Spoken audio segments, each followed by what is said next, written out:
Bienvenue.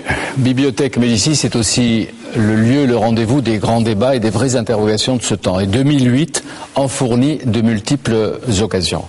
Et si l'Amérique connaissait une nouvelle crise financière aux conséquences mondiales, ou alors le rebond d'une crise qui est loin d'être terminée, comme disaient les experts. Et si l'affaire choquante de la Société Générale déstabilisait le système bancaire français, ou au contraire, peut-être, contribuer à l'assainir. En tout cas, la méfiance et la suspicion grandissent dans l'opinion internationale qui se demande, et elle n'est pas la seule à se poser la question, comment tant d'intelligence et de têtes couronnées peuvent aboutir à tant d'incohérences, de désordre et de menaces pour la stabilité des sociétés. En tout cas, Bibliothèque Médicis veut essayer de voir clair, comprendre cette effervescence en prenant de la distance et en consultant des acteurs du monde financier et économique. Donc, avec Monique Cantos-Perber, nous avons réuni un certain nombre d'experts, d'acteurs, pour essayer de voir comment on peut sauver la croissance et éviter les prochaines crises qui sont annoncées.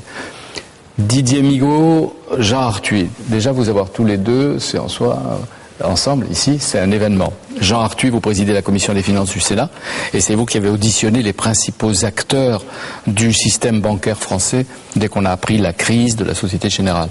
Et vous réagissez d'ailleurs très vite, vous l'aviez montré au moment de l'EADS, et vous continuez.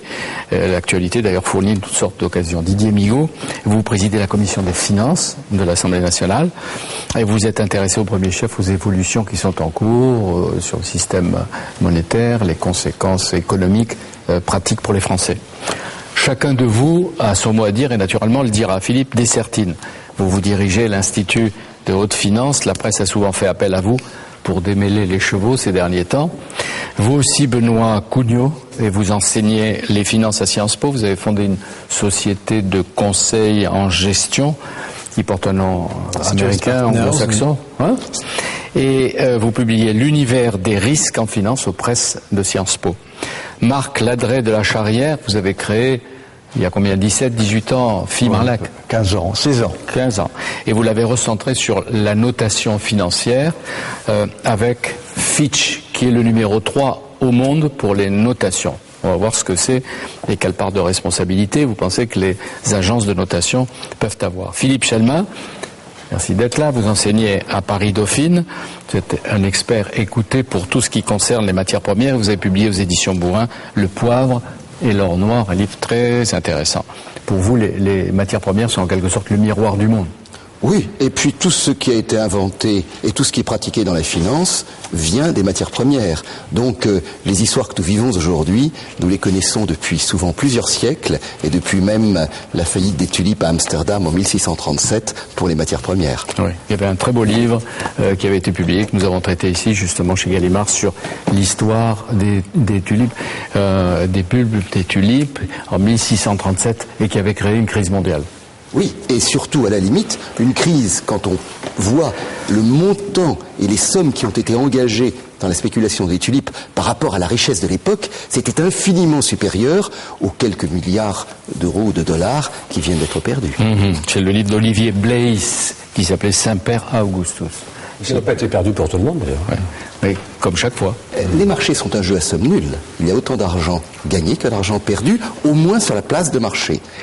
Sur les valeurs et sur l'immobilier, c'est une autre affaire. Alors, est-ce qu'on est sûr qu'une nouvelle secousse financière liée au subprime ne va pas venir bientôt des États-Unis?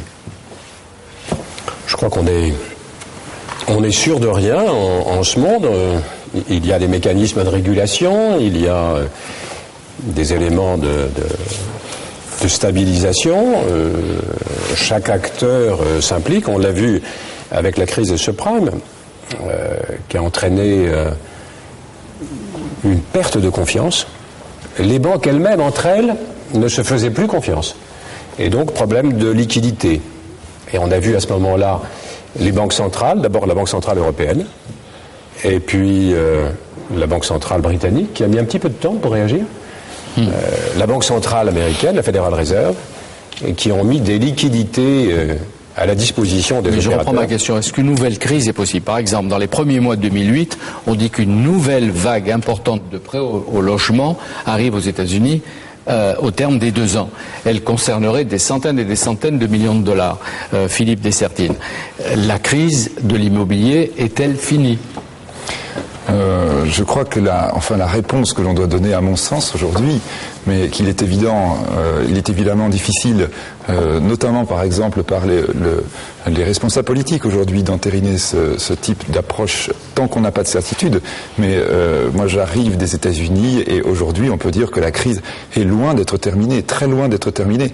Et même aujourd'hui, on va dire que pour le moment, elle n'a pas eu encore tous ses effets aux États-Unis.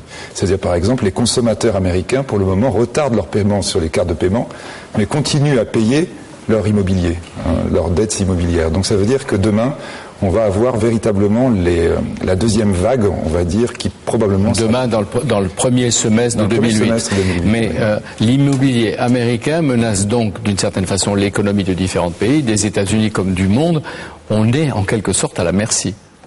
Je pense que l'immobilier américain représente en réalité une problématique, on va dire, plus large. C'est-à-dire que l'immobilier américain a créé une bulle parce que vous avez eu un afflux de liquidités sur le monde, un afflux de dettes qui a été créé depuis des années, notamment depuis, on va dire, après le 11 septembre 2001. On a eu une inflation de la dette absolument énorme qui se traduit aujourd'hui par la possibilité d'une bulle immobilière et qui aujourd'hui est en train de se purger au niveau de l'économie réelle. Philippe Chalmin ? Oui, moi je serais peut-être un petit peu moins pessimiste.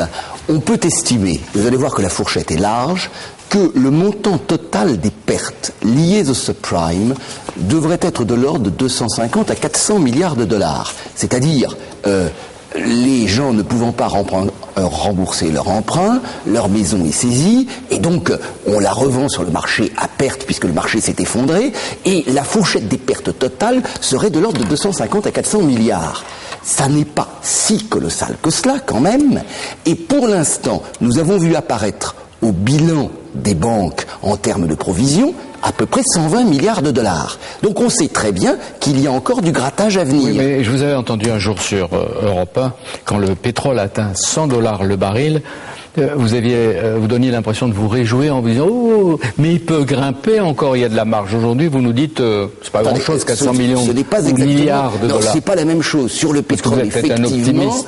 non, sur le pétrole, ma prévision de croissance, ma prévision de prix est entre 60 et 120, puisque je ne maîtrise pas l'actualité géopolitique de la planète. Là, on voit à peu près quand même le montant des pertes, il est circonscrit. Mais là où Jean Arthuis avait totalement raison, c'est que le problème, c'est qu'on ne sait pas exactement où sont ces pertes. Parce qu'au travers du phénomène dit de titrisation, eh bien, ces créances pourries, on est allé les mélanger avec des bonnes, et au fond, on ne sait absolument pas aujourd'hui où ça se trouve. Mais n'est-ce pas une raison de penser que la crise va nécessairement se prolonger, ou que nous allons connaître une deuxième vague, car ces titres financiers toxiques, pour reprendre l'expression d'un professeur d'économie de NYU, sont enfouis dans les comptes hors bilan des banques. Donc, à un moment, il faudra éponger tout cela. Parce qu'à un moment donné, bon, les banquiers ne sont plus ceux qui prêtent. Ils mettent en relation ceux qui ont de l'argent et ceux qui cherchent de l'argent.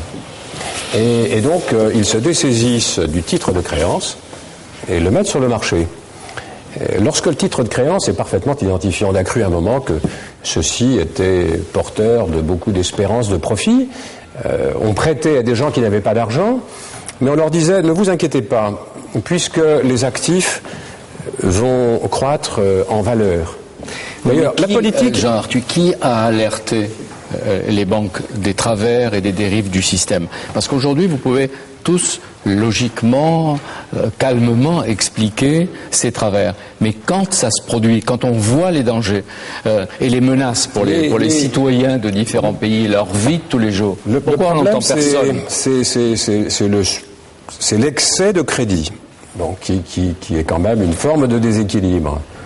On prêtait en disant aux gens, vous aurez sûrement du mal à rembourser ces emprunts, mais c'est pas grave parce que votre immeuble aura pris de la valeur, et donc il suffira de le vendre, il vous ferait une plus-value, donc il n'y a pas de problème. Et quand ça s'arrêtait sur l'immobilier, on disait aux gens, mais d'ailleurs on a légiféré en France sur les hypothèques pour dire, à partir de maintenant, on prendra la valeur de vos biens pour vous prêter de l'argent, y compris pour de la consommation. Bon, c'est là qu'il y a un moment où on va manifestement trop loin. C'est là que la sphère financière va plus vite que la sphère économique. Mais est-ce qu'il faut s'habituer à vivre avec la menace de crise ? Il vaut mieux bien l'identifier. Moi, je partage le sentiment que la crise financière est loin d'être terminée. Chaque jour, d'ailleurs, nous le démontre malheureusement. Alors, quelle est la responsabilité du politique en la matière ?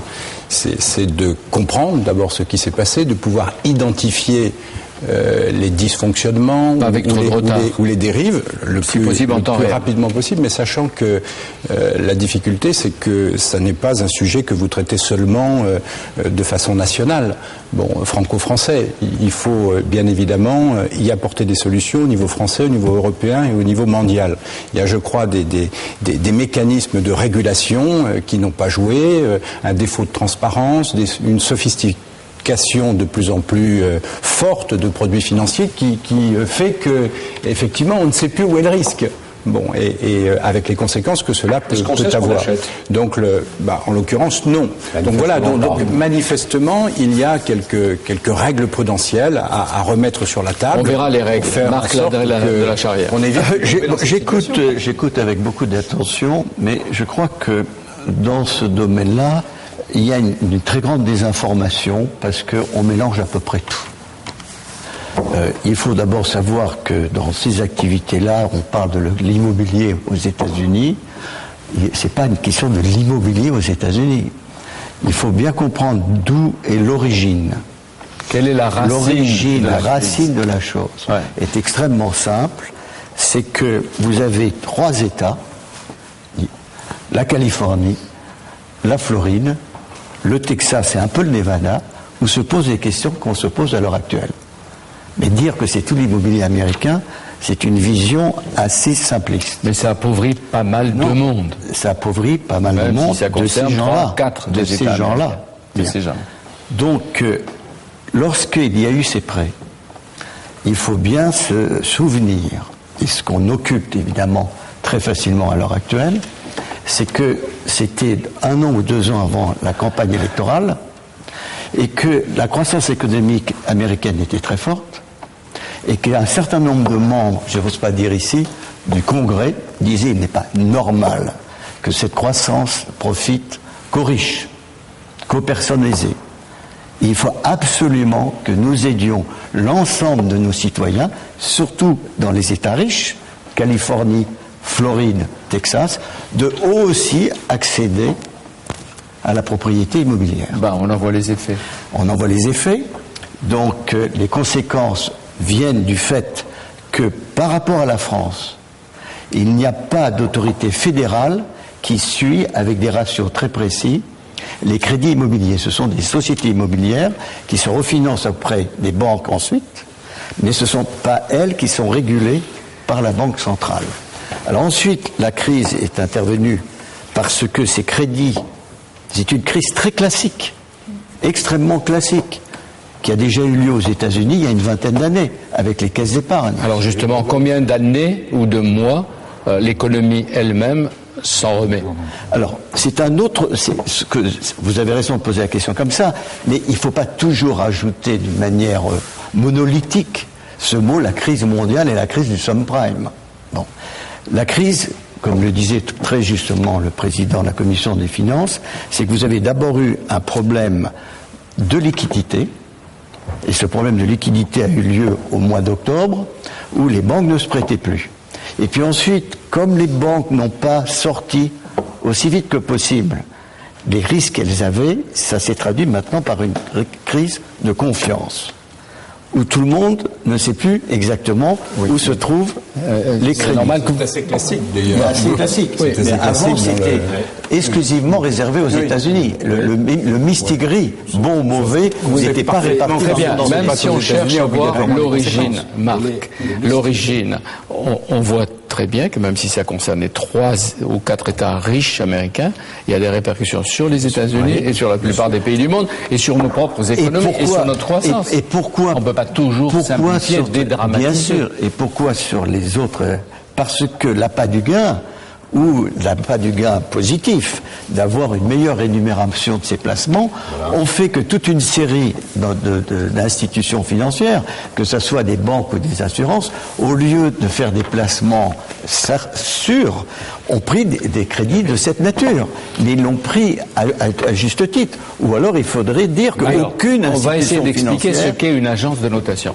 Vous avez créé votre agence Fitch. Elle est aujourd'hui, je disais tout à l'heure, numéro 3 mondial d'un secteur encore dominé par les Américains. Alors on a envie de dire, bon, continuez, peut-être pour arriver au deuxième ou au premier rang. Mais vous êtes troisième après Moody's et Standard & Poor's, qui sont redoutés d'ailleurs et redoutables comme vous. Mais qu'est-ce que note Fitch d'abord?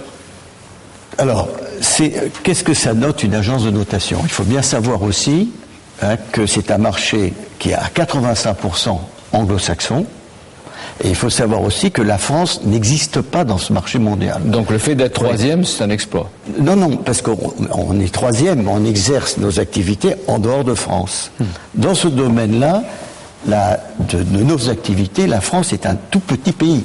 Le chiffre d'affaires représenté par la France représente 1,4% du marché mondial. Pour vous donner un exemple, l'Irlande est 2 fois supérieure à notre pays. Mais c'est très important, ça. Parce que pour connaître quelque chose, encore faut-il exercer des activités. Qu'est-ce que vous notez? Alors, et comment vous procédez? L'objet de cette note est de donner une note. Il est évident que vous savez tous comment ça fonctionne. Mais pas tous, à un plus grand nombre. Tu nous regardes même à travers TV5 Monde dans l'univers. C'est encore une terra, encore quelques spécialistes en France. C'est une terra incognita en France, le domaine de la notation. Alors, qu'est-ce que ça sert? Mais on ne le supporte pas. On sert purement et simplement à donner un avis sur la possibilité de rembourser des dettes par un intervenant qui emprunte. Alors, ça va de l'État français, par exemple, qui a une très bonne note, d'ailleurs, la meilleure note. Bon. Ça va aux collectivités locales. Ça va aux mairies, par exemple Paris est noté par Fitch. Ça va aussi ensuite aux entreprises industrielles et commerciales. Mais quels sont les critères de notation? Je sais qu'on tombe tous dans la mode apparemment irrépressible de l'évaluation et de la notation, mais... Et les titres sur l'immobilier américain, elle était cotée? Non, alors les titres sur l'immobilier. Alors, revenons aux activités. C'est pas la première fois qu'on donne de bonnes notes à des entreprises, genre qui coulent quelque temps après. Pas du tout. Ces activités, comment ça se partage? En gros, l'immobilier américain, pour reprendre cet exemple de l'immobilier américain, représentait 5% du chiffre d'affaires de toutes les agences de notation. 5%, c'est pas mal. Mais il y a une certaine désinformation mondiale, c'est que on parle des agences de notation. On ne parle pas de Fitch ou Moody's ou S&P ou d'autres, parce qu'on est 120 dans le monde. On distingue les responsabilités. Oui. Deuxièmement, on dit un train déraille. Bien.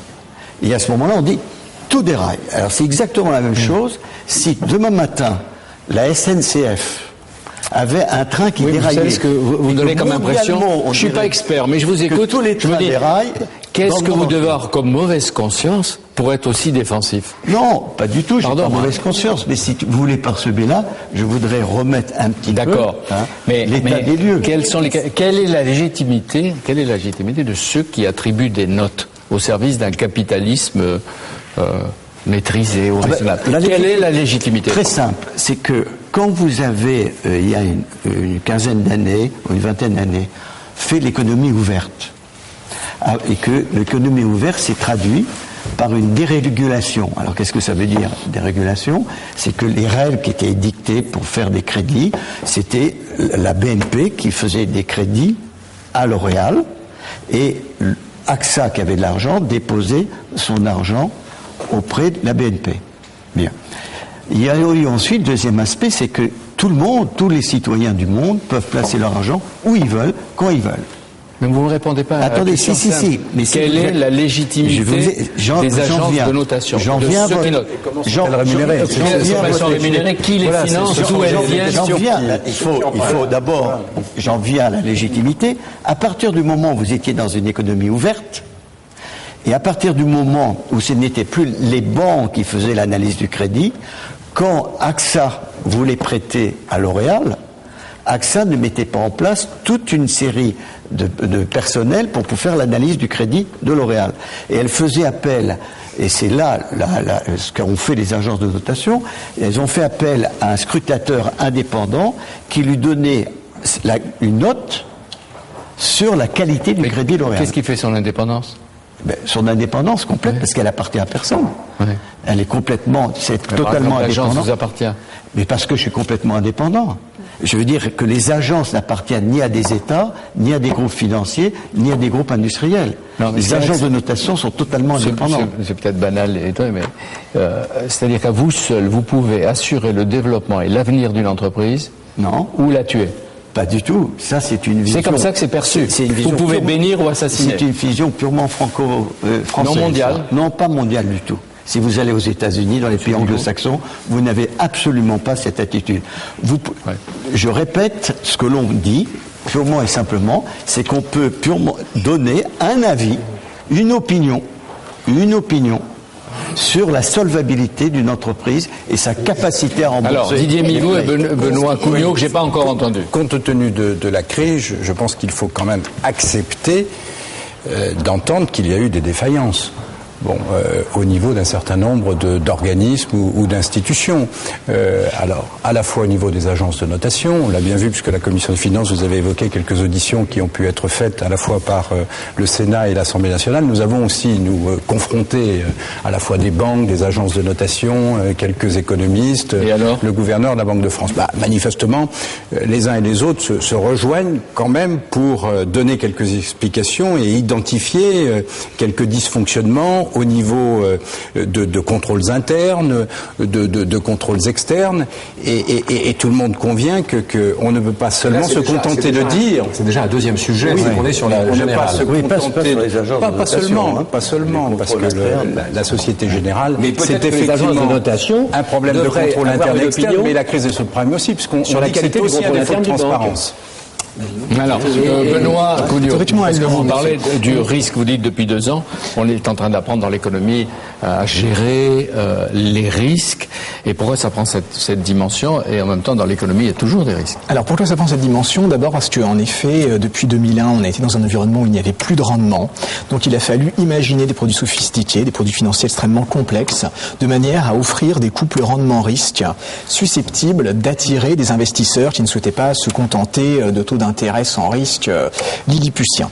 Donc, de ce fait, les agences de notation ont eu un rôle à jouer extrêmement important, qui est de permettre une analyse extérieure, indépendante et impartiale de ces risques, de manière à réduire les asymétries d'information et de manière à permettre un correct fonctionnement des marchés. Bon, maintenant, est-ce qu'aujourd'hui, les agences de notation disposent de l'ensemble de la technicité pour évaluer le risque de crédit associé à des produits extrêmement complexes qui vont requérir une modélisation des taux de défaut, une modélisation de l'évolution, de la corrélation des degrés de contagion entre les différents défauts? Ça, je ne le sais pas parce que c'est extrêmement complexe. Je peux vous répondre. Je peux vous répondre parce que vous savez, à la suite, je répète bien, des 5% de chiffre d'affaires qui concernaient ces crédits immobiliers, naturellement, on a revu on a averti le marché en décembre 2006 de l'évolution dangereuse et on s'est progressivement retiré. Mais naturellement, on a encore un encours important et là, il faut que vous le sachiez, 90% des crédits subprime, les fameux crédits pourris dont on parle dans la presse, surtout française, à ce moment-là, ont été confirmés. Bon, et que d'autre part, et surtout française, et d'autre part, j'ajouterai aussi que elles ont été confirmées, mais il faut bien voir aussi que le marché immobilier américain a baissé aussi. Donc, si vous voulez, il faut bien faire une. C'est ça qui a posé problème. C'est le jour où les prix, la tendance des prix, c'est inversé. La construction aussi a baissé. La construction. Mais il faut voir bien que c'est tout à fait logique. C'est pas ça qui a posé le problème. Bon, il faut que Benoît Cougnot finisse ce qu'il a. Non, mais il faut pas. Parce que c'est pas ça qui a posé le problème. Benoît Cougnot. Le problème qui a été posé, si on rentre un peu plus dans la technique, ça n'a pas été la baisse de l'immobilier. Si ça avait été la baisse de l'immobilier, on ne parlerait pas de cette crise de la même manière que maintenant. Mais où le problème s'est posé, c'est que les banques, lorsqu'il y a eu l'augmentation immobilière et que la maison valait 100. Et puis, avec la valeur de la maison, valait 110. Bien. Les banques ont dit, mais pour favoriser votre consommation, bien sûr, mais on va vous prêter les 10. D'accord, mais est-ce que ça peut encore se reproduire? Oui. Écoutez, moi, de mon expérience, je vais vous dire, tous les 10 ans, il y a une crise. Tous les 10 ans, il y a une crise. Il y a, que ce soit aux États-Unis ou de par le monde, tous les 10-15 ans, il y a une crise. Il y a en France, il y a eu les crises immobilières qu'on a connues dans les années 80.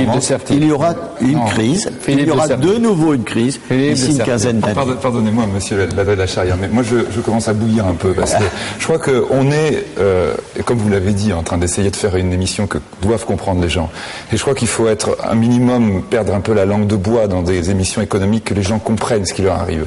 Clairement, nous sommes sur la menace d'une crise comme nous n'avons pas vu depuis des années et des années. Et quand vous dites aux États-Unis aujourd'hui, aux États-Unis, New York est catastrophée, que je sache, Standard & Poor's a licencié 600 personnes, des BRS a supprimé dans les agences de notation. On n'a pas posé la question. On est dans une vraie crise, dans une vraie crise importante qui est en train d'arriver des États-Unis et qui est en train de se communiquer à la planète.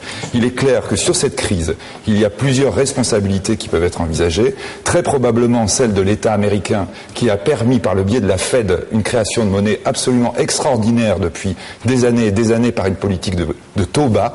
Ce sont les taux bas qui ont créé de la monnaie, il faut le dire et le répéter aujourd'hui, que la Banque Centrale Européenne essaie en vain de maintenir justement des taux qui correspondent à la réalité. Qui ont créé une inflation des actifs. Qui ont créé une inflation des actifs, parmi lesquels l'immobilier, qui se communique et qui se propage aujourd'hui. Et il est vrai qu'en 2001, il y a eu aussi accusé, au moment de l'affaire Enron, les agences de notation. Les agences de notation, il y avait eu une crise aux États-Unis en disant il y a un vrai problème au niveau des agences de notation, qu'aujourd'hui on retrouve en effet. Les agences de notation, clairement, ne sont pas les seuls coupables, loin de là. Elles sont aujourd'hui mises au devant de la scène du fait de la problématique, en effet, d'une notation probablement trop élevée par rapport à la création de crédit. Philippe de Sertine, j'ai noté dans le Figaro l'autre jour à propos de la Société Générale, mais apparemment ça continue. Vous dites c'est vraiment l'écœurement. Et je vous cite, vous dites honte à ceux qui érigent le secret en modèle de gestion, honte à ceux qui camouflent leurs pertes et honte à la désinformation qui domine dans les médias de l'Hexagone quant à la réalité de la crise actuelle. Vous pensez qu'on escamote les réalités? Je le crois un peu, oui. Je crois qu'à un moment donné, il ne faut pas hésiter à dire... Je pense que, quand tout à l'heure vous avez dit 240 milliards de pertes, mais je veux dire, comment on peut dire ça aujourd'hui? Vous avez eu la Banque Centrale Européenne qui a un jour, au mois de novembre, au mois de décembre plus exactement, dit « Je suis prêt à refinancer les banques ». On a eu 348 milliards en une journée qui ont été demandés par les banques. Aujourd'hui, quand les banques demandent de la liquidité, c'est qu'elles ont des pertes, c'est qu'elles les constatent. Aujourd'hui, on chiffre les pertes sur des centaines de milliards. Est-ce que les mesures prises aux États-Unis vous paraissent appropriées? C'est-à-dire renforcement du pouvoir d'achat avec les mesures annoncées il y a quelques semaines d'une part, et puis par ailleurs baisse des taux par la Fed. Et la Fed va-t-elle pouvoir continuer à baisser ses taux? Ne va-t-elle pas rencontrer une situation où ce sera plus possible de baisser les taux? Parce que c'est là que la crise deviendra vraiment extrêmement grave. La Fed aujourd'hui jette de l'essence sur le feu en espérant le rallumer. Je crois que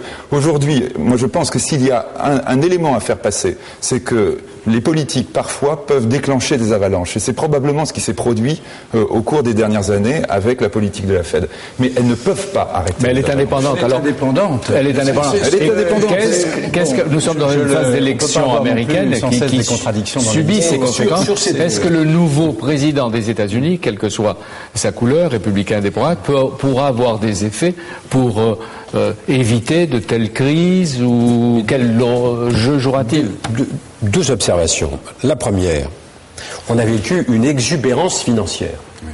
Fin 2006, les 5 premiers établissements de Wall Street distribuent à leurs collaborateurs 36 milliards de dollars de bonus.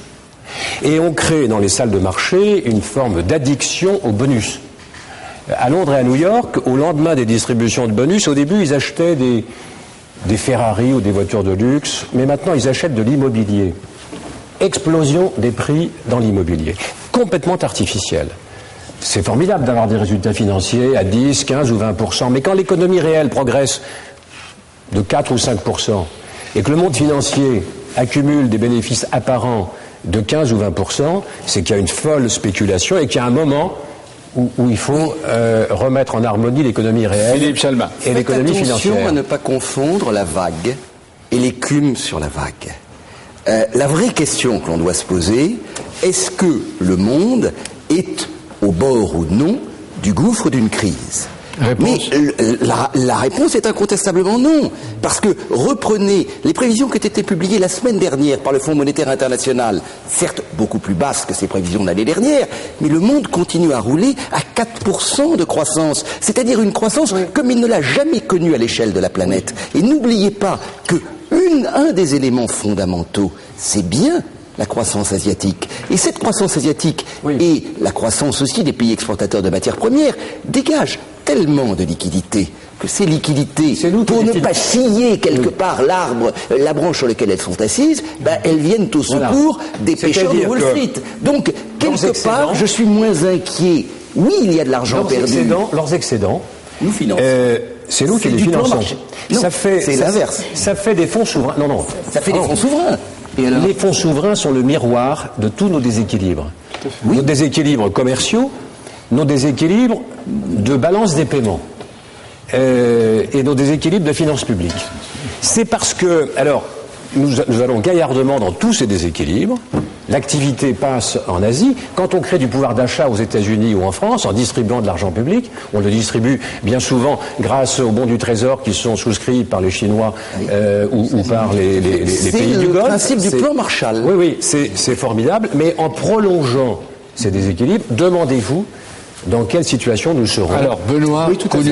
Moi, ce que je trouve d'extrêmement intéressant, c'est qu'aujourd'hui, on s'aperçoit que les marchés financiers n'arrivent plus à fonctionner avec un niveau de liquidité acceptable ou normal. C'est-à-dire que lorsqu'on met fin par une remontée des taux directeurs à cette période de surabondance de liquidité, eh bien, paf, on a certaines bulles spéculatives qui explosent, donc l'immobilier aux États-Unis, avec les répercussions diffuses via les canaux de titrisation, via les produits de titrisation sur l'ensemble de l'économie. Et donc, aujourd'hui, on voit apparaître de nouveaux acteurs comme les fonds souverains qui recapitalisent opportunément un certain nombre de banques américaines. Mais moi, la question que je me pose, j'entends parler de crise, mais pour moi, on n'est absolument pas dans une période de crise, on est dans une période de changement de régime. C'est-à-dire qu'on a eu 4-5 ans pendant lesquels les marchés financiers se sont habitués à fonctionner avec un niveau de liquidité extrêmement élevé. Et donc avec une croissance en effet des bonus, une croissance strictement financière, même une excroissance avec un certain nombre de produits qui est probablement irrationnelle. Ce dont on s'aperçoit aujourd'hui, c'est qu'on ne peut pas revenir à une situation de liquidité moindre. C'est pour ça que pour ma part... Vous dites on change de régime au système. Quel est le système dans lequel nous entrons alors ? Alors, pour moi, on rentre dans une période de relèvement tendanciel et progressif du coût du risque. C'est-à-dire que pendant 5 ans, on a eu une baisse du coût du risque. Par acheter des produits... alors, c'est formidable. Dans les salles de marché, c'est d'exubérance irrationnelle. J'ai le sentiment qu'on finit par acheter quelque chose parce qu'il y a une bonne notation, AAA, mais on achète un lapin dans un sac. Les Africains diraient un serpent dans le alors, vous voulez traduire ce que vous disiez, Benoît Cugnot. Oui. On va mettre un peu d'ordre. Allez-y. Oui, donc en fait, moi, ce que je pense, c'est qu'on a connu une période pendant 4-5 ans pendant lesquelles les primes de risque, pendant lesquelles le coût du risque, l'anticipation de stabilité est extrêmement importante et on avait un coût du risque qui donc était faible, alors qu'aujourd'hui, ce dont on s'aperçoit depuis mars 2007, c'est qu'on a un certain nombre d'indicateurs qui nous indiquent que les marchés deviennent plus averses au risque. Oui. Donc du coup, le coût de couverture va être beaucoup plus important. Ce qui explique que certains produits de titrisation extrêmement complexes et opaques dans lesquels on ne voit pas grand-chose ne sont pas appelés à connaître un succès important dans les années à venir. C'est un petit peu... Alors, Didier Migaud, on va parler de la Société Générale. Non. Didier Migaud, puis on va revenir sur la Société Générale. Crise, pas crise, etc. Moi, je vous rejoins totalement. Je crois qu'il ne faut pas sous-estimer la situation que nous vivons. Alors, faut-il l'appeler crise ? Est-ce que c'est même si elle se produit tous les 10 ans, comme dit Marc de la Charrière. Bon, il y a des victimes de la crise dont on parle peu. Bon, donc là, il ne faut pas l'oublier. Vous avez beaucoup de consommateurs américains et puis on voit bien la contagion sur le plan de l'économie mondiale, de l'économie européenne, voire même de l'économie française. Donc, sous-estimer ce risque. Lorsqu'au début de vos propos, vous disiez « Oh là là, c'est la presse française, ce sont des réactions franco-françaises ». Enfin, écoutez, le président des États-Unis qui éprouve le besoin de lancer un plan de relance de 150 milliards de dollars, ça montre bien qu'il y a... C'est un risque de récession. Oui, eh bien, quelle est la conséquence ? Oui, mais ça vient la conséquence. Une récession, ça fait c'est bien la conséquence de la crise aussi. Oui, enfin, le mot récession, ça veut dire quoi? Le mot récession, je veux bien qu'on le reporte devant. Et c'est une formulation qu'il faudrait changer.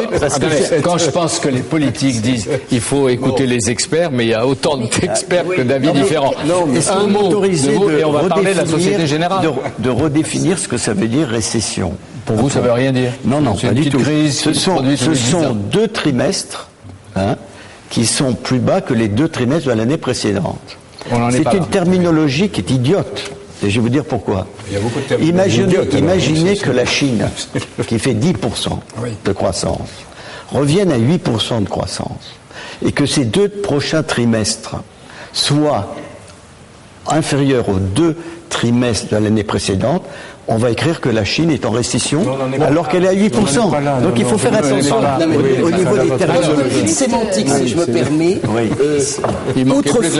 Autrefois, on parlait de crise. Au 19e, au début du 20e, on a parlé de crise. Et c'est depuis les 30 Glorieuses, où justement, on n'a plus ces grandes vagues et ces grandes crises, que l'on s'est mis à parler de récession. Et la récession, Marc Ladré de la Charrette a raison, c'est un moment, c'est un souffle à un moment donné. Ceci étant, nous avons au-dessus de nos têtes une épée de Damoclès qui est tenue par une ficelle qui lâche quand même tous les jours un peu plus, qui s'appelle la situation chinoise. Et là, le jour où nous pleurerons des larmes très amères, c'est le jour où effectivement la Chine éternuera. Donc elle s'est retenue, comme vous l'avez dit, jusqu'ici. Non, j'espère que cette émission est diffusée aux États-Unis, parce qu'honnêtement, c'est une très bonne nouvelle. Les Américains vont être assez rénés de savoir qu'il n'y a pas de crise, qu'en fait, on est dans une petite correction. Honnêtement, quand vous êtes aujourd'hui dans la situation que l'on connaît aux États-Unis, en effet, avec des risques de conséquences d'émergence, que l'on a dans toute la presse anglo-saxonne, enfin, on a eu des dossiers spéciaux du Wall Street Journal expliquant en ce moment qu'on est en train de voir l'économie asiatique en train de ralentir de manière dramatique. Enfin, probablement, ils doivent tous se tromper. Pourquoi vous dites que vous êtes, vous, écœuré par ce qui s'est passé à la Société Générale? Non, je disais, j'étais écœuré même à la limite, parce que ce qui s'est passé à la Société Générale, jusqu'à preuve du contraire, nous sommes dans une phase d'enquête, qui est une enquête complexe et complète, qui est menée par les autorités financières nationales et par les autorités financières internationales. Donc pour le moment, on n'est pas encore tout à fait clair sur ce qui s'est passé. On a eu des auditions au Sénat, on en aura d'autres, on aura d'autres éléments d'enquête qui vont arriver. Ce qui m'avait écœuré, qu'on connaisse la réalité complète, je dirais, c'est-à-dire comment effectivement dans une banque aussi sérieuse, aussi réputée internationalement, on peut avoir une exposition de risque de ce type, en particulier une exposition de risque absurde dans la position des marchés qu'on connaissait à ce moment-là. Je rappelle qu'on a misé sur... Il faut rappeler, vous avez cité des comparaisons, mais c'est le produit de l'impôt sur le revenu en France. Et une personne a pu engager comme ça 50 milliards? Non, il n'a pas engagé 50 milliards. Il a joué sur 50 milliards. Mais c'est une histoire. Permettez-moi, c'est une histoire. Alors là, dans les marchés de matières premières, on les connaît par cœur. Les traders fous. Le type qui, à un moment donné, tombe amoureux de sa position et qui est persuadé qu'il a raison contre le marché. Et peut-être que Jérôme K, il aurait eu raison s'il avait pu rester 3 mois en position. Il a eu tort. Et ça, c'est quelque chose que l'on retrouve il y a 2 ans. Un trader canadien a perdu 6 milliards de dollars sur le gaz naturel. Il y a 20 ans, les frères Hunt sur le marché de l'argent. Qui jouent, qui s'engagent ou qui engagent des dizaines de milliards d'euros ou des milliards d'euros. Non, mais ils engagent, c'est du virtuel, attention, ça n'existe pas, c'est un sous-jacent. D'accord, donc là, la perte a été relativement concrète pour la Société Générale, même si c'est dans le virtuel. Et est-ce que Jérôme K, dont vous parlez, je ne peux pas dire Kerviel, n'est pas le produit d'un système? C'est sûrement. Mais on voit bien quand même que un certain nombre de signalements avaient été faits, qu'un certain nombre d'observations avaient été faites. Bon, que cette situation, on ne devrait pas être en situation de la découvrir au dernier moment. Donc il y a eu manifestement des défaillances au niveau du contrôle interne de la banque, de la banque. C'est pas seulement ponctuel, non. C'est peut-être qu'il y a. Et puis il y a eu aussi, je pense, des défaillances, sauf à me prouver le contraire, au niveau du contrôle externe. La commission bancaire nous dit qu'elle a fait 17 contrôles. Bon, elle n'a pratiquement rien découvert, tout au moins on n'a pas tenu compte de ces observations. Donc on voit bien qu'il y a quand même quelques mécanismes à préciser, à conforter. Les traders sont des divas. Il y a une forme d'addiction au bonus. Que les contrôleurs, et je ne suis pas sûr et les moyens de contrôler soient rémunérés correctement. D'ailleurs, d'ailleurs, parce qu'il y a un problème à la fois de formation, sûrement des contrôleurs. Là, c'était encore mieux, puisqu'il avait été celui qui fabriquait les radars et on lui avait donné le volant d'une voiture de course. C'est peut-être une erreur. Le back-office, c'est pas le contrôleur. Le back-office, c'est celui qui exécute. Mais je crois qu'il faut rentrer aussi un peu dans la psychologie. Au-delà de l'appât du gain, au-delà, il y a à un moment donné, et je pense que c'est ce qui est arrivé, c'est ce qui arrive toujours dans toutes les histoires de spec qui se terminent comme ça, il y a le moment où l'être le plus raisonnable devient irraisonnable. Le moment où le réel passe au virtuel. Le moment où vous êtes au casino, vous avez un tas de jetons devant vous. La raison voudrait que ces jetons, vous les gardiez. Eh bien non, vous allez faire tapis, vous allez rester encore en position. Ça, on le retrouve permanent. C'est votre argent. C'est votre argent, c'est l'argent des autres. Vous êtes dans Second Life aussi. C'est ça qui est nouveau. Dans ce cas-là, on est à la limite du trader fou et du hacker. Mais savez-vous que la neuroéconomie tente de faire des relations précisément entre l'état émotionnel des agents, en particulier des traders, et l'instabilité des marchés, et d'étudier très précisément ce sentiment d'irréalité, de jeu à plusieurs vies que peut donner en effet l'exaltation, la griserie, les salles de marché. Est-ce qu'un tel accident peut se reproduire? Je pense, oui. En France, oui. Malheureusement, oui. Je pense qu'il peut se reproduire. Donc, ce sur quoi il faut insister, dans le cas particulier, c'était un produit simple. Oui. Mais une fraude complexe. Quelle est la proportion de rémunération entre ceux qui contrôlent et les traders? Le contrôle a forcément un coût. Et lorsque on prend des risques, plus les risques sont élevés, plus il faut renforcer le dispositif de contrôle et de contrôle interne.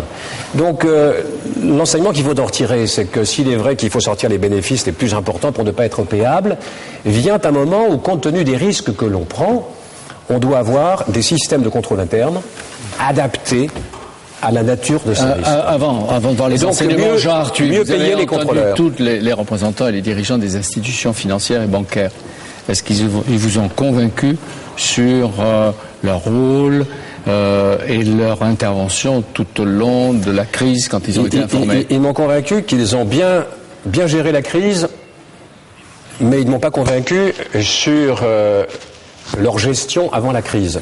Autrement dit, je ne crois pas que les diligences accomplies, y compris probablement à la commission bancaire, je crois d'ailleurs que le président de la commission bancaire a d'ores et déjà tiré des enseignements. Il y a probablement beaucoup trop de contrôles sur pièces, un peu formels. Il faut aller dans les places de marché, il faut essayer de comprendre ce que font ces traders. Or, je soupçonne la hiérarchie, bien souvent, de ne plus bien comprendre même ce qu'ils font, puisqu'ils font du bénéfice.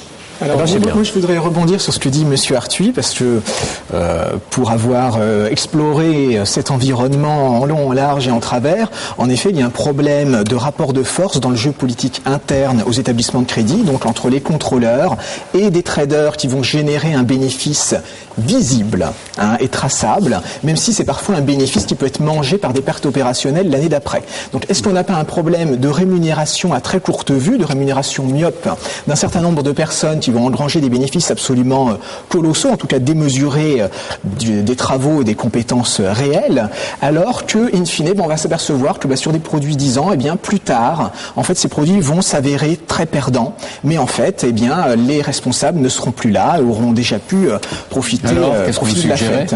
Alors moi, ce que je suggère, c'est justement de mettre une pression beaucoup plus forte sur les établissements de crédit, de manière à s'assurer qu'il y ait une indépendance réelle et non plus seulement formelle et organisationnelle des corps de contrôle à l'intérieur des établissements de crédit. Parce que actuellement, dans la réglementation bancaire, on demande un rattachement hiérarchique au niveau le plus élevé, et donc on a une indépendance formelle. Mais être attaché au président, c'est pas forcément être indépendant, parce que l'indépendance est extrêmement coûteuse. Revenons à la Société Générale. Est-ce qu'il fallait que le gouvernement soit prévenu plus tôt, puisqu'on lui reproche d'avoir été prévenu par les dirigeants de la Société Générale le mercredi matin, où il fallait laisser la banque faire ce qu'elle avait à faire? Je partage le point de vue de Jean Arthuis en ce qui concerne la façon dont les opérations de débouclage semblent s'être faites au regard des informations que nous avons. En revanche, je trouve choquant que les autorités politiques au sommet de l'État n'aient pas été informées.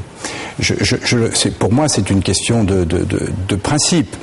Mettre en avant le motif, voire le prétexte de confidentialité, quand il s'agit du président de la République ou du ministre de l'économie et des finances, mais enfin, c'est la traduction d'un mépris de la part d'un certain nombre de responsables. C'est une faute, mais lourde. C'est une question de principe. Comment imaginer que le président de la République ne soit pas capable de garder un secret ? Même s'il s'agit d'un établissement privé. Écoutez, mais c'est un établissement privé, mais c'est la commission bancaire qui est intervenue. La commission bancaire, c'est un organisme collégial. Il y a le directeur du Trésor. Il y a le directeur du Trésor qui est dedans. Et il n'aurait pas été informé. Donc, si vous voulez, je pense que je partage le point de vue, une fois de plus, sur la façon dont l'opération de débouclage, comme l'on dit, s'est déroulée. Mais enfin, quand même, qu'il puisse y avoir une information me paraît tout à fait légitime et naturel. Et ça traduit, je trouve, une certaine conception qu'un certain nombre d'autorités en France, en Europe et dans le monde peuvent avoir vis-à-vis du responsable politique. Bon, alors, Marc, donc voilà, donc c'est silencieux. Voilà. Alors je vais vous demander, peut-être à vous, quand l'État a montré du doigt Daniel Bouton, facile bouc émissaire, patron d'une banque privée. Est-ce que vous avez trouvé ça normal ? Alors, je vais vous répondre que je serai très silencieux parce que par déontologie de chairman d'une agence de notation, je ne m'interdis de commenter des sujets concernant une entreprise, une collectivité locale ou un État. Alors, donc, oubliez la Société Générale, mais est-ce que les dirigeants n'ont pas servi de bouc émissaire ou est-ce qu'ils ont commis toutes les fautes d'inattention, de manque de contrôle, etc. Ne me faites pas dire ce que je n'ai pas dit. Il y a des défaillances au niveau du contrôle interne, c'est manifeste. Peut-être qu'il faut en tirer les conséquences sur le plan de l'entreprise. Bon, ça relève de l'entreprise et puis des individus. Il y a aussi, parce que je crois qu'il y a des choses à revoir également au niveau du contrôle externe. Je crois qu'on a identifié quelques dysfonctionnements. Il faut aussi en tirer les leçons pour éviter que ça se reproduise de la même façon. Oui. Moi, je traduirai une leçon plus générale, si vous voulez, en ce sens que la France, dans le domaine de la réglementation, est un pays qui fait honneur, a des normes qui font honneur à notre pays. Et je veux dire que très clairement, ce que l'on disait en début de réunion sur les crédits immobiliers consentis par ces établissements spécialisés aux États-Unis ne pourrait pas se produire en France parce que ces établissements-là seraient sous la responsabilité des normes de la Banque de France. Donc, nous conduisions tranquillement et sereinement et intelligemment la présidence de l'Europe au 1er juillet prochain. En faisant en sorte que la France était plutôt en train de dire mais regardez ce qu'on fait chez nous, nous avons des règles, nous voudrions un peu plus réguler, un peu plus de transparence, etc. Et je dois dire que nous sommes tous d'accord. Là, quand je dis nous sommes tous d'accord, c'est-à-dire tous les intervenants sur le sujet étaient relativement d'accord sur les propositions générales que le gouvernement français voulait adopter. Il se fait que, à la suite de cet ennui, ce désastre, parce que, pour reprendre vos termes, la position de la France va être beaucoup plus difficile à soutenir parce que les Anglais ont eu des problèmes, les Allemands ont eu des problèmes, les Italiens en ont eu. Philippe de Sertine. Vous me demandez mon point de vue, beaucoup plus difficile. Et puis l'expérience nous le montrera. Philippe de Sertine. Non, je partage un peu tout de même l'avis de Monsieur Landry de la Charrière, c'est-à-dire que la Société Générale, il faut s'en souvenir, est une très belle maison, a été montrée en exemple pendant des années et encore il y a peu de temps, justement pour la qualité, notamment de sa réflexion sur les problématiques de contrôle interne. Quand on parle des 5 milliards de pertes en 3 jours, c'est la plus grande perte, le plus grand scandale qu'on ait jamais eu dans toute l'histoire financière mondiale, quoi. Je veux dire, on est vraiment dans quelque chose. C'est pour ça tout à l'heure quand on disait on connaît tout de l'affaire, c'est une affaire qui mérite vraiment qu'on ait une très longue réflexion, qu'on ne la solde pas comme ça après, on va dire, une semaine d'intensité médiatique. Il y a vraiment une vraie question parce qu'il est évident que la position de la finance française est affaiblie dramatiquement, et je dis dramatiquement, et c'est pour ça que vous avez parlé de ce sentiment d'écœurement, parce que on travaille depuis des années, les uns et les autres. Monsieur Landry de la Charrière, effectivement, a une très belle réussite au niveau de la notation, qui est une réussite extraordinaire au milieu d'un monde anglo-saxon. On travaille, la Société Générale était un leader mondial sur un certain nombre de produits, en particulier d'ailleurs sur les dérivés actions, et donc on avait une réputation de la finance française qui peu à peu s'instaurait. On a créé un pôle de compétitivité il y a quelques mois pas en disant il faut... Vous en parlez, pardon, à l'imparfait, c'est fini pour elle. Vous vous rendez compte, mais elle est en train apparemment de se refaire à la garantie de grands majors américains. C'est terrible. Honnêtement, dans les marchés financiers aujourd'hui, c'est terrible. C'est terrible les conséquences d'une affaire comme celle-là. Donc c'est pour ça que vous avez vraiment un sentiment en disant mais on a vraiment d'un seul coup eu une affaire qui nous affecte. Il faut le dépasser pour essayer d'agir. Mais il faut maintenant prendre des initiatives. Exactement. Quel genre d'initiatives? D'abord, est-ce qu'elle peut rester indépendante, la Société Générale? D'après ce que savent les experts que vous êtes tous les deux. Il faut qu'elle soit recapitalisée, c'est clair. Mais apparemment, ça se fait. Alors, qui est prêt à souscrire du capital? Des banques américaines, en tous les cas, puisque les deux banques garantissent. Ou des fonds, JP Morgan et Morgan Stanley. Des fonds souverains, donc ça, on peut le faire. Faut-il rapprocher des banques pour avoir un champion européen et mondial et atteindre au gigantisme? Encore une fois, plus c'est important, plus il faut plus l'entreprise est immense, plus la gouvernance devient difficile. Et forcément, ça a un coût, et heureusement. Faute de quoi, il y aurait une entreprise mondiale. Donc moi, je ne suis pas a priori partisan de ces rapprochements systématiques. Je pense qu'il faut maintenir une diversité, une émulation, une concurrence. Oui, mais dans la plupart des grands pays, il y a deux grandes banques. Oui, enfin, je suis pas sûr que ce soit toujours un facteur de stimulation, de créativité. Une question qui s'est posée, qui va se reposer. Si la Société Générale doit se rapprocher avec une autre banque, on a entendu Jean-Claude Juncker, qui est le président de l'Eurogroupe, et Tony Blair, l'ex-premier ministre britannique, affirmer qu'aujourd'hui, avec la mondialisation et l'Union européenne, il ne peut pas y avoir de discrimination contre une banque européenne. Non, ce qui veut dire que la solution ne serait pas nationale. Est-ce que... peut l'être. Elle peut l'être. On ne peut rien écarter. Je voudrais faire une mention quand même particulière sur les banques. Ce sont des entreprises emblématiques du libéralisme. Mais lorsqu'il y a un pépin, danger, lorsqu'il y a un risque systémique, c'est l'État qui intervient. Regardez ce qui s'est passé, on a évoqué les caisses d'épargne aux États-Unis, ça a coûté à l'époque 300 milliards au budget fédéral. Lorsque le Japon a vu ses banques en faillite, c'est l'État qui s'est substitué. En Corée du Sud, la même chose. Pour la Northern en Grande-Bretagne, même chose. Ce ne sont pas des établissements comme les autres. Et donc normal que les pouvoirs publics aient plus qu'un droit de regard sur ce qui se passe dans les banques. À la limite, même les gouvernances, enfin... qu'elle marie ou qu'elle interdise des mariages. Ça n'est pas des établissements comme les autres. En cas de risque systémique, c'est l'État qui intervient. L'avis de Didier Migaud, une question de Monique Canto. Il y a deux sujets. Il y a le devenir de la Société Générale et il y a aussi les leçons que l'on tire de cette situation.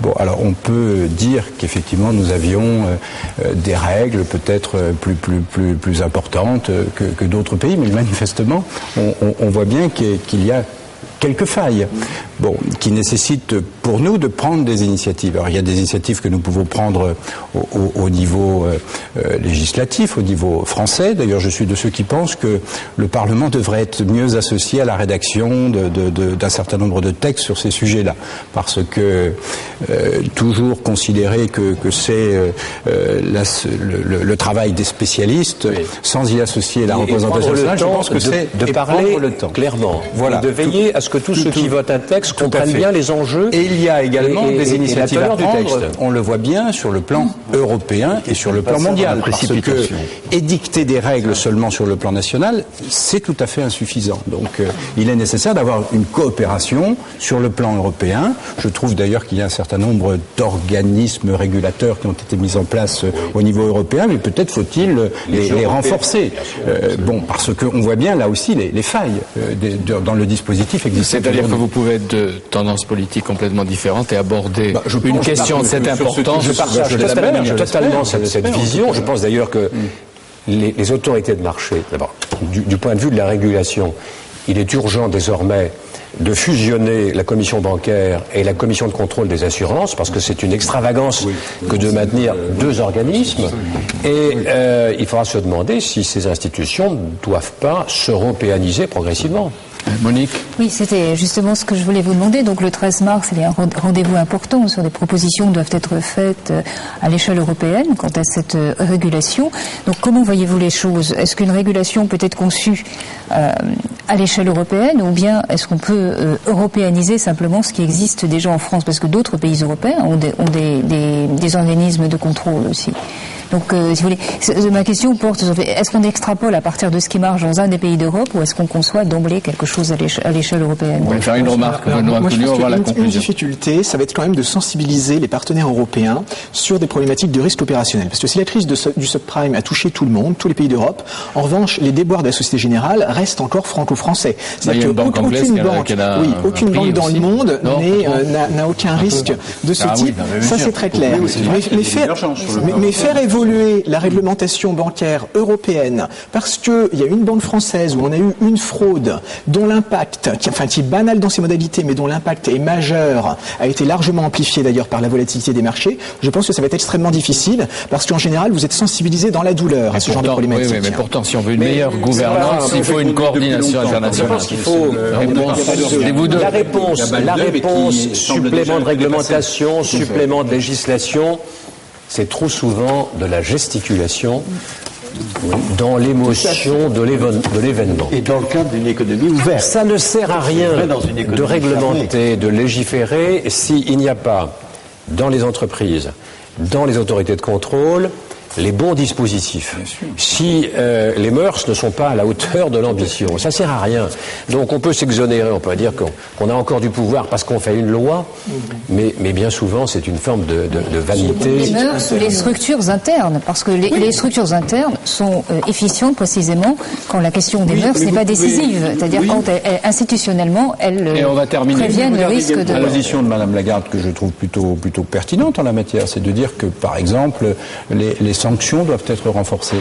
Je pense que ça peut conduire les institutions à renforcer leurs contrôles internes à partir du moment où la sanction peut être dissuasive. Donc voilà, une sanction pécuniaire. J'ai vu que la sanction est insuffisante aujourd'hui. Oui, sûrement. Donc il y a sûrement un mot chacun pour conclure à revoir. Allez, moi je crois qu'on fait un tour, mais une phrase. Sur le plan global, je rejoins parfaitement ce que vous dites, monsieur le sénateur et monsieur le député, que les lois, c'est bien, mais tant que le monde sera dans une économie ouverte, où les États-Unis d'Amérique considéreront que c'est le marché qui régule, on pourra faire tout ce que l'on veut, on pourra éditer tous les règlements qu'on veut au niveau européen. Peut-être la puissance de la Chine, de l'Inde, du Brésil, de la Russie les feront réfléchir. Les feront peut-être réfléchir, mais en tous les cas à vision humaine. Oui. Nous sommes des êtres humains et donc dans les 5 ou 6 ans qui viennent, je ne pense pas qu'il y aura beaucoup de changements. Je pense qu'il ne faut pas seulement se contenter d'une autorégulation par le marché. Il y a un certain nombre de mécanismes qu'on doit pouvoir mettre en place. Oui. Moi, je pense que le risque, pour se prémunir contre le risque, il faut mobiliser les moyens requis. Et donc, dans les salles de marché, sortir un peu de l'exubérance irrationnelle et mettre un peu d'équilibre entre la prise de risque et les moyens nécessaires pour assurer la sécurité par le contrôle. Dans le monde entier. Je pense. Oui, dans le monde entier. Parce que sinon, il y a un problème de compétitivité. C'est fini. Je crois que ce serait bien que la France, par le biais de sa présidence de l'Union européenne, effectivement, prenne une initiative forte en matière de régulation financière, qu'à nouveau, notamment sur les marchés financiers, sur la commission bancaire, peut-être sur les agences de notation, il y ait une vraie initiative française. L'ensemble de nos partenaires, ce serait intéressant. Bibliothèque Médicis a pu paraître un peu technique et un peu compliqué aujourd'hui, mais le monde l'est. En tout cas, nous avons essayé, vous avez essayé d'être simple et de donner aux citoyens des clés pour comprendre et de ne pas être largués. Il y a autant, on le disait tout à l'heure, d'experts que d'avis. Il faut que les politiques, il faut que les citoyens puissent être informés et qu'en connaissance de cause, ils fassent peut-être aussi entendre leur voix, même si c'est une illusion. Il n'y a aucune raison que les citoyens restent ignorants désormais. Merci d'avoir témoigné. Bibliothèque Médicis sème ses cailloux, ces petits cailloux comme le petit poussé. Merci d'avoir posé ces cailloux avec nous dans ce Bibliothèque Médicis, réalisé par Philippe Lallemand, avec Anne-Marie Moreau, Françoise Mananti, Marie-Madeleine Rigopoulos. Vous pouvez revoir cette émission et tous les programmes de Public Sénat sur notre site www.publicsénat.fr. Merci, à bientôt.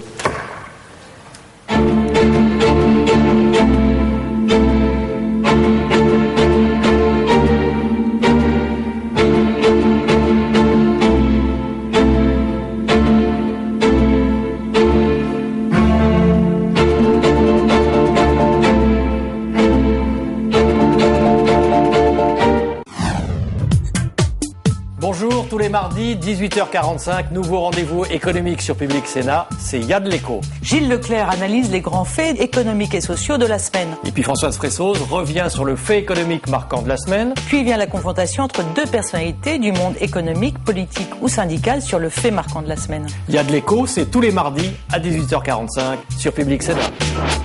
Y'a de l'écho, présenté par Françoise Fressoz et Gilles Leclerc, c'est tous les mardis à 18h45 sur Public Sénat, la chaîne d'information politique.